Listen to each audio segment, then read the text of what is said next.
살면서 우리는 꼭 지출해야 하는 비용이 있습니다. 바로 병원비인데요. 항상 건강하면 너무 좋겠지만 예방을 위해서라도 우리는 병원을 다녀야 합니다. 그럴 때는 진료를 보고 검사를 하면 그에 대한 치료비를 지불해야 하고, 이때 우리는 모든 비용을 지불하지 않아도 의료 서비스를 이용할 수도 있습니다. 그 이유는 우리나라에 살고 있는 사람이라면 거의 대부분 건강보험에 가입되어 있어서 필요할 때 저렴한 비용으로 의료 서비스를 이용할 수 있는데요.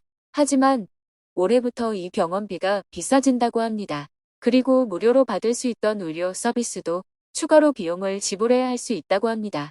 그래서 병원에 가기 전 확인해야 하는 것들이 있는데요. 오늘은 이 병원비가 어떻게 바뀌는지 소개해 드리겠습니다. 그 전에 구독과 좋아요 눌러주세요.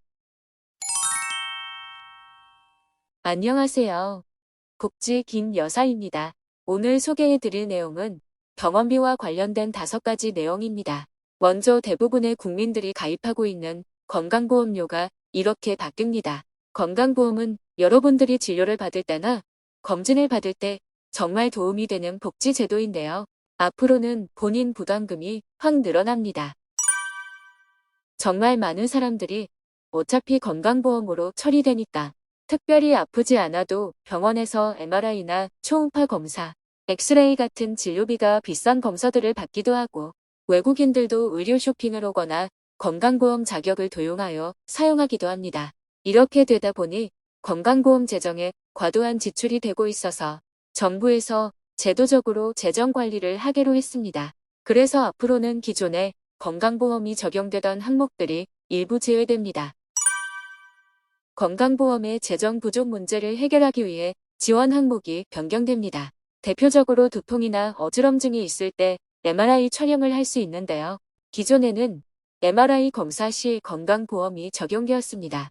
하지만 10월부터는 본인이 이상 증상이 있다고 해도 의사가 판단하기에 뇌출혈이나 뇌경색 등 신경학적 이상 소견이 없다면 급여가 인정되지 않습니다. 그러니까 이제는 환자가 부담해야 하는 MRI 검사 비용이 기존보다 늘어나게 되는 것이다. 다음은 이미 적용된 내용이지만 아직 모르고 있는 분들을 위해 간단히 소개해 드리는데요. 지난 9월 25일 수술실 내 폐쇄배로 늪 CCTV 설치가 의무화되었습니다. 수술실 CCTV 설치 의무화 법안이 시행되었기 때문에 환자나 보호자가 CCTV 촬영을 원하는 경우 반드시 수술 장면을 촬영해야 합니다. 그러니까 의식이 없는 상태에서 받는 수술이 있는 경우, 성범죄나 의료사고가 발생될 때를 대비하여 수술 장면을 촬영할 수 있다는 것이니 이 점 잘 기억해 두셨다가 필요하실 때 꼭 이용해 보시기 바랍니다. 다음은 건강보험 혜택을 받을 수 있는 자격과 부과 제도들이 변경됩니다. 특히 해외에 장기간 체류 중인 외국인 피부양자, 그리고 입국 후 곧바로 건강보험으로 고액 진료를 받는 외국인이 늘어나면서 일명 의료 쇼핑에 대한 문제가 논란이 되고 있었습니다. 이러한 건강보험 무임승차 논란을 잠재우기 위해 건강보험 혜택을 받기 위해서는 국내에 6개월 이상 체류해야 한다는 항목이 추가되었습니다. 그래서 해외에 오래 거주 중이거나 한국으로 돌아온 지 얼마 안 된 분들, 그리고 자녀가 해외에 나가 있던 분들은 이번 내용을 꼭 알아두시면 좋겠네요. 그리고 건강보험 자격이 없는 분들이 다른 사람의 신분을 도용하여 이용하는 사례가 있습니다.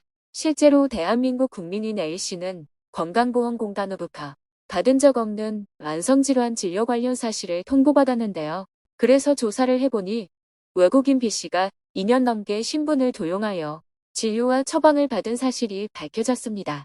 이러한 문제를 근본적으로 해결하기 위해 관련된 법안을 개정하여 내년 5월부터는 환자의 신분을 확인하는 절차를 강화하기로 했습니다.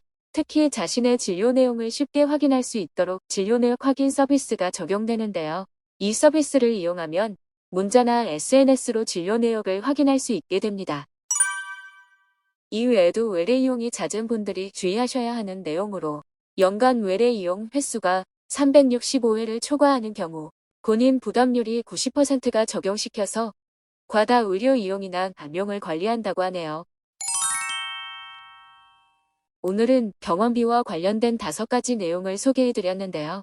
여러분들 실생활과 매우 밀접하게 연관되어 있는 내용들인 만큼 잘 기억해 두시면 좋겠네요.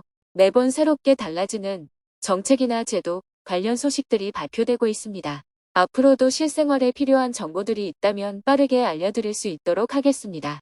일교차가 큰 환절기인 만큼 건강에 유의하시고 모두들 건강하세요. 오늘 영상이 유익하셨다면 구독과 좋아요 부탁드립니다.